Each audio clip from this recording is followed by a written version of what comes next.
তো বন্ধুরা, অবশেষে বৃষ্টিপাতের দেখা মিলল পশ্চিমবঙ্গবাসী এবং বাংলাদেশবাসীর জন্য দারুণ একটা সুখবর যে এবারে ঝড় উঠতে চলেছে পশ্চিম বাংলার বুকে এবং ঝড় ওঠার সাথে সাথে বজ্রবিদ্যুৎ সহ তুমুল আকারে বৃষ্টিপাতের সম্ভাবনা থাকবে।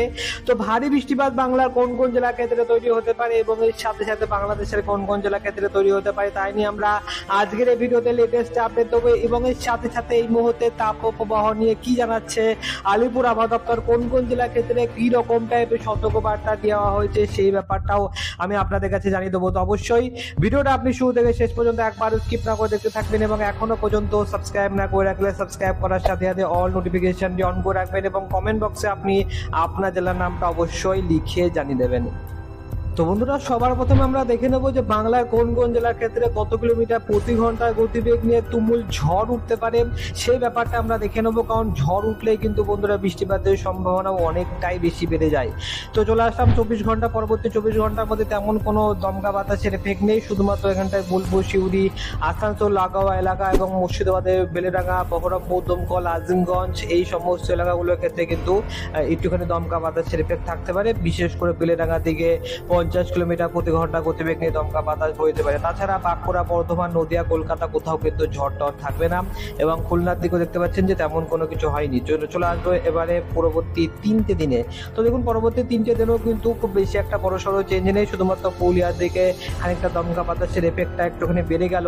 কিন্তু যেই আমরা পরবর্তী 5 দিনে যাব তখন কিন্তু দেখতে পাবেন যে ঝড়ের যে গতিবেগ সেটা কিন্তু কিছুটা বাড়তে আরম্ভ করে দিয়েছে। পুরুলিয়া থেকে ধীরে ধীরে সেটা বাঁকুড়ার দিকে আসতে আরম্ভ করে দিয়েছে এবং এটা ধীরে ধীরে কিন্তু মুর্শিদাবাদের দিকগুলো ক্ষেত্রে আমরা আরো বেশি গতিবেগ দেখতে পাচ্ছি, যেখানে 50 থেকে 54 কিংবা 55 কিলোমিটার প্রতি ঘন্টা গতিবেগ নিয়ে জঙ্গিপুর, আজিমগঞ্জ, বহরমপুর, বেলেডাঙ্গা, দমকল, করিমপুর এই সমস্ত এলাকাগুলোর ক্ষেত্রে কিন্তু দমকা বাতাসের এফেক্ট থাকবে। মোটামুটি 50 থেকে 55 কিলোমিটার প্রতি ঘন্টা গতিবেগ নিয়ে দমকা বাতাস কিংবা ঝড় উঠতে পারে এবং এর সাথে সাথে বাংলাদেশের ক্ষেত্রে কালাই এবং রাজশাহী দিকগুলোর ক্ষেত্রে ঝড় থাকবে এবং কুমিল্লার দিকগুলোর ক্ষেত্রে, ত্রিপুরা লাগোয়া এলাকাগুলোর ক্ষেত্রেও কিন্তু ঝড়ের সম্ভাবনা রয়েছে। যে আমরা পরবর্তী 10টা দিনে যাব তখন কিন্তু বিরাট বড়সড় একটা পরিবর্তন আপনারা দেখতে পাবেন, যেখানে গোটা দক্ষিণবঙ্গ জুড়ে কিন্তু ঝড় আমরা এই মুহূর্তে দেখতে পাচ্ছি এবং বাংলাদেশের ক্ষেত্রেও কিন্তু একাধিক এলাকা জুড়ে কিন্তু ঝড়ের সম্ভাবনা রয়েছে। যদি আমরা বাংলাদেশের এই এলাকাগুলোর দিকে তাকাই তো সেখানে দেখতে পাবেন যে বাংলাদেশের এখানটায় কিন্তু মারাত্মক গতিতে ঝড় উঠতে পারে, যেখানে সেনবাগের আশেপাশের দিকে এই এলাকাগুলোর ক্ষেত্রে 70 কিলোমিটার প্রতি ঘন্টা গতিবেগ নিয়ে প্রায় ঘূর্ণিঝড়ের গতিবেগ নিয়ে কিন্তু এই ঝড় উঠতে চলেছে বাংলাদেশের ক্ষেত্রে। 70 কিলোমিটার প্রতি ঘন্টা গতিবেগ এখানটায় দেখতে পাচ্ছি যে প্রায় 73 কিলোমিটার প্রতি ঘন্টা গতিবেগ রয়েছে, খুব কম গতিবেগ কিন্তু না, একদমই না। কুমিল্লার দিকগুলোর ক্ষেত্রে এখানে আমরা দেখতে পাচ্ছি হোমনার আশেপাশের দিকগুলোর ক্ষেত্রে, মুন্সিগঞ্জ এবং হাতিগঞ্জের দিকগুলোর ক্ষেত্রে কিন্তু 65 কিলোমিটার প্রতি ঘন্টা গতিবেগ থাকবে। লাকসামের দিকগুলোর ক্ষেত্রে 65 কিলোমিটার প্রতি ঘন্টা গতিবেগ রয়েছে। চমোহান এবং এই এলাকাগুলোর ক্ষেত্রে 73 কিলোমিটার প্রতি ঘন্টা গতিবেগ রয়েছে। তো ওভারঅল ব্যাপক আকারে কিন্তু ভয়ানক ঝড় ধীরে ধীরে বাংলার দিকে এগিয়ে আসছে এবং বাংলার দিকে কিন্তু এই ঝড়ের গতিবেগটা 70 থেকে 74 কিলোমিটার প্রতি ঘন্টা গতিবেগ কিন্তু পৌঁছে যাচ্ছে।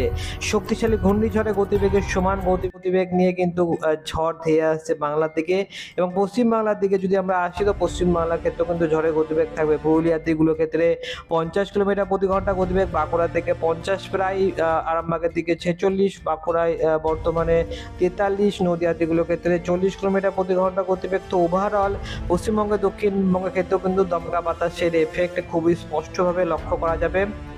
এবং যদি আমরা বায়ুর ঝাপটা মোডে আসি তো বায়ুর ঝাপটা মোডে কিন্তু আপনারা দেখতে পাবেন যে মে মাসে কিন্তু বন্ধুরা প্রথম দিক থেকেই দমকা বাতাস এবং ঝোড়ো হাওয়ার যে প্রভাব সেটা পশ্চিমবঙ্গের দিকে এবং বাংলাদেশের দিকে কিন্তু লক্ষ্য করা যাবে।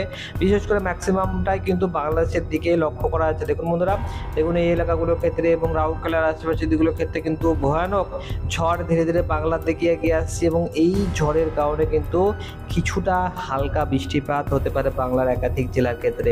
তো দেখুন বন্ধুরা, ট্র্যাকটাকে চালাচ্ছি, স্পষ্টভাবে দেখা যাচ্ছে যে বঙ্গোপসাগরে একখানা শক্তিশালী ঘূর্ণাবর্ত তৈরি হয়েছে, যেই ঘূর্ণাবর্তের কারণে কিন্তু মে মাসের গোড়াতেই একটা শক্তিশালী কিন্তু ঘূর্ণাবর্তের এফেক্ট সেটা কিন্তু তৈরি হতে পারে এবং ঘূর্ণাবর্তের ফলে নিম্নচাপও কিন্তু সৃষ্টি হতে পারে। ট্র্যাকটাকে আমরা ধীরে ধীরে চালিয়ে দিচ্ছি। দেখতে পাচ্ছেন চলে আসলাম শনিবার দিনকে ক্ষেত্রে মোটামুটি কিন্তু ঝড়ের পরিস্থিতি আমরা খুবই স্পষ্টভাবে দেখতে পারলাম। এবারে আমরা সরাসরি চলে যাবো বৃষ্টিপাতের পরিমাণ মোডে। বৃষ্টিপাতের পরিমাণ মোডে গেলে কিন্তু আপনারা একটা জিনিস দেখতে পাচ্ছেন যে দেখুন পরবর্তী 5টা দিনে বৃষ্টিপাত বাংলাদেশের ক্ষেত্রে খুব বেশি কিন্তু একটা হচ্ছে না। দেখুন পরবর্তী 5টা দিনে খুব বেশি একটা বৃষ্টিপাত নেই, কিন্তু যেই আমরা পরবর্তী 10টা দিনে আসলাম তখন কিন্তু বন্ধুরা এইটুকু এলাকা জুড়ে কিন্তু বৃষ্টিপাত হচ্ছে, পার্টিকুলারলি এই এলাকাটুকু জুড়ে কিন্তু আমরা বৃষ্টিপাত দেখতে পাচ্ছি। এর আগে এখনো পর্যন্ত আসেনি, মানে পশ্চিমবঙ্গের দিকে যে ঢুকবে এই দিকে যে ঢুকবে সেটা কিন্তু এখনো পর্যন্ত হয়নি। কারণ আমরা পরবর্তী 10টা দিন দেখছি, এটা যখনই পরবর্তী 15টা দিন যখনই হয়ে যাবে তখন কিন্তু বন্ধুরা বৃষ্টিপাতের সম্ভাবনা পশ্চিমবাংলার ক্ষেত্রে অনেকটাই বেড়ে যাবে।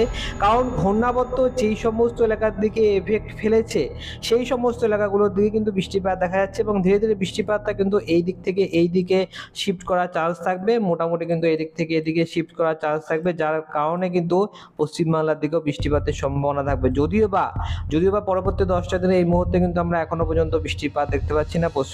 বাংলার দিকে কিন্তু ঝড় হচ্ছে ঠিকই, কিন্তু স্বস্তির বৃষ্টিপাত আমরা একদমই দেখতে পাচ্ছি না এই মুহূর্তে। তবে আবহাওয়া পরিবর্তনশীল, যে কোনো সময় আবহাওয়া পরিবর্তন হয়ে যেতে পারে, সেই সময় কিন্তু আমরা আরও বেশি ভেরি অ্যাকুরেটলি আপডেট পাবো। তবে এই মুহূর্তে বাংলাদেশের ক্ষেত্রে কিন্তু ব্যাপক আকারে বৃষ্টিপাত হবে। তবে বাংলাদেশের ক্ষেত্রে বৃষ্টিপাত হলে পশ্চিমবঙ্গের দিকে যে তার কোনো রকমই প্রভাব পড়বে না সেটা কিন্তু একদমই না। পশ্চিমবঙ্গের ক্ষেত্রেও কিন্তু কিছুটা ঠান্ডা একটা আবহাওয়া অবশ্যই তৈরি হবে, কারণ দুই বাংলার ক্ষেত্রে কিন্তু বন্ধুরা কিছুটা এই আবহাওয়াজনিত একটু সম্বন্ধ আছে। যেখানে পশ্চিমবাংলার ক্ষেত্রে যদি বৃষ্টিপাত হয় তাহলে কিন্তু পশ্চিমবাংলা থেকে বায়ুটা যখনই বাংলাদেশের দিকে যায় সেখানে কিন্তু ঠান্ডা আবহাওয়া থাকে। ঠিক সেই রকমভাবেই বাংলাদেশের ক্ষেত্রে বৃষ্টিপাত হলে পশ্চিমবঙ্গের দিকেও কিন্তু যখনই আসবে বায়ুটা তখন কিন্তু বন্ধুরা ঠান্ডা বাতাস ঢোকার ফলে সেখানে তাপমাত্রাটা কিন্তু অনেকটাই কমে যাবে। আমরা প্রমাণ করে ভালো করে দেখবো। তবে এই মুহূর্তে যেটা আপনারা দেখতে পাচ্ছেন যে বরিশাল লাগোয়া এলাকাগুলোর ক্ষেত্রে কিন্তু বেশ ভালোই এখানটায় বৃষ্টিপাতের সম্ভাবনা রয়েছে। ভোলার দিকগুলোর ক্ষেত্রে এখানে লালমোহন রয়েছে, মির্জাগঞ্জ রয়েছে, ঝাড়পাশার রয়েছে, কালাপাড়া, পাথরঘাটা, মাথাবেরিয়া, এই সমস্ত এলাকাগুলোর ক্ষেত্রে কাওয়াখালী, বরিশাল, ভোলা এবং গৌনাদের আশেপাশে দিকগুলোর ক্ষেত্রে রায়পুর, চুয়ামোহানি, লাকসাম এই এলাকাগুলোর ক্ষেত্রে কিন্তু বৃষ্টিপাত দেখা যাচ্ছে। কুমিল্লার দিকগুলোর ক্ষেত্রে কিন্তু 60 মিলিমিটারের কাছাকাছি বৃষ্টিপাত হবে। এখানে কিন্তু ভারী বৃষ্টিপাত হচ্ছে। দেখুন ভারী বৃষ্টিপাত কিন্তু এরকমভাবে সচরাচর লক্ষ্য করা যায় না যে বাংলাদেশে একটা প্রান্তে তুমুল ভারী বৃষ্টিপাত হবে, পশ্চিমবাংলার দিকে একদমই বৃষ্টিপাত হবে না, সেটা কিন্তু হয় না।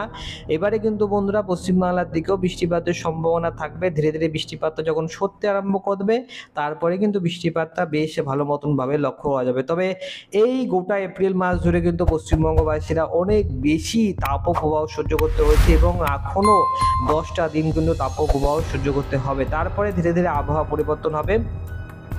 আমরা মে মাসে দেখবো কত ডিগ্রি তাপমাত্রা যেতে পারে। দেখুন বন্ধুরা সিলেট লাগোয়া এলাকাগুলোর ক্ষেত্রে মানে ভাসিয়ে দেবে এতটা ভয়ঙ্কর ভারী বৃষ্টিপাত। দেখুন 135 মিলিমিটারের কাছাকাছি বৃষ্টিপাত বালাগঞ্জ রয়েছে, বারলেখা রয়েছে, জগন্নাথপুর অঞ্চল রয়েছে, এই সমস্ত এলাকাগুলোর ক্ষেত্রে কিন্তু তুমুল ভারী বৃষ্টিপাতের সম্ভাবনা রয়েছে। 200 মিলিমিটারের কাছাকাছি বৃষ্টিপাতের সম্ভাবনা রয়েছে, 218 মিলিমিটারের কাছাকাছি মারাত্মক ভারী বৃষ্টিপাতের সম্ভাবনা রয়েছে। সিলেট লাগোয়া এলাকাগুলোর ক্ষেত্রে কিন্তু ব্যাপক বৃষ্টিপাতের সম্ভাবনা থাকবে। ময়মনসিংহ, কুমিল্লা এলাকাগুলোর ক্ষেত্রেও বৃষ্টিপাতের সম্ভাবনা থাকবে। বরিশাল, চিটাগং এই সমস্ত মহেশখালীর দিকগুলোর ক্ষেত্রেও বৃষ্টিপাতের সম্ভাবনা বেশ ভালো মতনভাবেই আমরা লক্ষ্য করতে পারছি। এবারে আমরা সরাসরি চলে আসবো তাপমাত্রার মোডে। তো এখানে তাপমাত্রার ক্ষেত্রে আমরা যেটার দিকে নজর রাখার চেষ্টা করবো সবার আগে সেটা হচ্ছে যে বর্তমানে এই মুহূর্তে তাপমাত্রা কতটা রয়েছে। তো দেখুন বর্তমানে এই মুহূর্তে কিন্তু তাপমাত্রা ম্যাক্সিমাম 43 ডিগ্রি কাছাকাছি আমরা দেখতে পাচ্ছি, যেখানে পুরুলিয়া, বাঁকুড়া, বর্ধমান, নদিয়া সব জায়গায় কিন্তু 40 ডিগ্রির ওপরেই তাপমাত্রা রয়েছে। সমস্ত এলাকার ক্ষেত্রে এমন কোনো এলাকা নেই যেখানে 40 ডিগ্রির কম তাপমাত্রা রয়েছে দক্ষিণবঙ্গের ক্ষেত্রে। ঝাড়গ্রাম এবং খড়গপুর লাগোয়া এলাকাগুলোর ক্ষেত্রে 43 ডিগ্রি কাছাকাছি তাপমাত্রা চলে গিয়েছে। এবং যদি আমরা এখানটায় দীঘার দিকগুলো দেখি তো দীঘার ক্ষেত্রে যেহেতু এটা উপকূলবর্তী অঞ্চল সেই কারণে কিন্তু তাপমাত্রা একটুখানি কম রয়েছে। তাছাড়া পশ্চিমবঙ্গের এবং বাংলাদেশের সমস্ত এলাকার ক্ষেত্রে কিন্তু মোটামুটি 40 ডিগ্রির কাছাকাছি তাপমাত্রা রয়েছে। দেখতে পাচ্ছেন কলকাতার দিকগুলোর ক্ষেত্রে 41 ডিগ্রির কাছাকাছি তাপমাত্রা রয়েছে। যদি আমরা পরবর্তী দিনকে যাই তো দেখুন পরবর্তী দিনকে ক্ষেত্রে কিন্তু তাপমাত্রা বাড়বে, যেখানে 43 ডিগ্রির কাছাকাছি কিন্তু তাপমাত্রা আগামীকালকে দিনকে ক্ষেত্রেও থাকবে। শনিবার দিনকে চলে যাবো, তো শনিবার দিনকে চলে আসলাম। দেখুন শনিবার দিনকে ক্ষেত্রেও 43 ডিগ্রির কাছাকাছি, খড়গপুরের দিকে 44 ডিগ্রির কাছাকাছি তাপমাত্রা যাবে। এবং রোববার দিনকে যদি আমরা আসি তো দেখুন রোববারের দিনকে ক্ষেত্রে কিন্তু 43 ডিগ্রির কাছাকাছি গড় তাপমাত্রা থাকবে, 44 ডিগ্রি কিন্তু চলে যাবে। তবে 45 ডিগ্রি আমরা এখনো পর্যন্ত দেখতে পাইনি। 44 ডিগ্রির কাছাকাছি কিন্তু তাপমাত্রা রয়েছে। সোমবারের দিনকে গেলে কিন্তু সেখানেও দেখুন বন্ধুরা 45 ডিগ্রি তাপমাত্রা অবশেষে চলে গেল। এই খড়গপুর এবং খড়গপুর, ঝাড়গ্রাম, বালিচক এই সমস্ত এলাকার ক্ষেত্রে 45 ডিগ্রি টেম্পারেচার। আপনারা বুঝতে পারছেন তাহলে যে কতটা ভয়ঙ্কর গরম পড়া এখনো বাকি রয়েছে। বাঁকুড়ার দিকে 44 ডিগ্রি, পুরুলিয়া 43 ডিগ্রি, বর্ধমানে 44 ডিগ্রি, নদিয়ার দিকে 43 ডিগ্রি কাছাকাছি গরম থাকবে। তো সোমবার কিন্তু ভয়ঙ্কর গরম পড়তে চলেছে। অবশ্যই আপনারা কিন্তু নিজের খেয়াল রাখার চেষ্টা করবেন এবং এই মুহূর্তে কিন্তু মারাত্মক গরম 45 ডিগ্রি টেম্পারেচার তো হামেশাই চলে যাচ্ছে। দেখুন 45 ডিগ্রি কাছাকাছি তাপমাত্রা থাকার সম্ভাবনা রয়েছে। তো এটা তো হয়ে গেল মানে পুরো এপ্রিল মাস জুড়ে একেবারে পুরো জ্বালিয়ে পুড়িয়ে একেবারে পরিস্থিতি খারাপ করে দিচ্ছে পশ্চিমবঙ্গবাসীদের জন্য। কিন্তু দেখুন যদি আমরা চলে যাই একেবারে শুক্রবার 3 তারিখের দিনকে, দেখুন এবারে কিন্তু তাপমাত্রা অনেকটাই কমে গেছে। পুরুলিয়ার দিকে 38 ডিগ্রি তাপমাত্রা, বাঁকুড়ার দিকে 39 ডিগ্রি তাপমাত্রা, বর্ধমানের দিকে 40 ডিগ্রি তাপমাত্রা। কোথায় পুরুলিয়ার দিকগুলোর ক্ষেত্রে 45 ডিগ্রি 44 ডিগ্রি কাছাকাছি তাপমাত্রা চলে আসছিল, সেখানে কিন্তু হঠাৎ করেই 38 ডিগ্রি কাছাকাছি তাপমাত্রা চলে এসছে। কেন এসছে?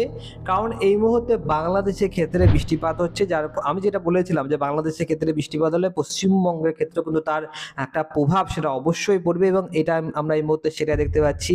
দুপুরবেলা 1টার সময় শুক্রবারের দিনের ক্ষেত্রে তাপমাত্রা অনেকটাই কম থাকবে, মোটামুটি কিন্তু 39 ডিগ্রি কাছাকাছি তাপমাত্রা একাধিক জেলার ক্ষেত্রে লক্ষ্য করা যাচ্ছে। দেখুন বন্ধুরা এটা কিন্তু এরকমই তাপমাত্রা পশ্চিমবঙ্গ মানুষরা চেয়েছিল এবং সেটাই আমরা দেখতে পাচ্ছি।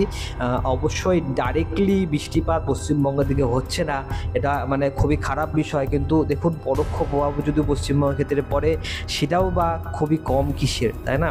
তো অবশ্যই আপনার ভিডিওটা হয়তো বা ভালো লেগে থাকবে। তো ভিডিওটা ভালো লেগে থাকলে ভিডিওটাকে একটা লাইক করে দেবেন। আপনাকে অসংখ্য ধন্যবাদ ভিডিওটা শুরু থেকে শেষ পর্যন্ত দেখার জন্য।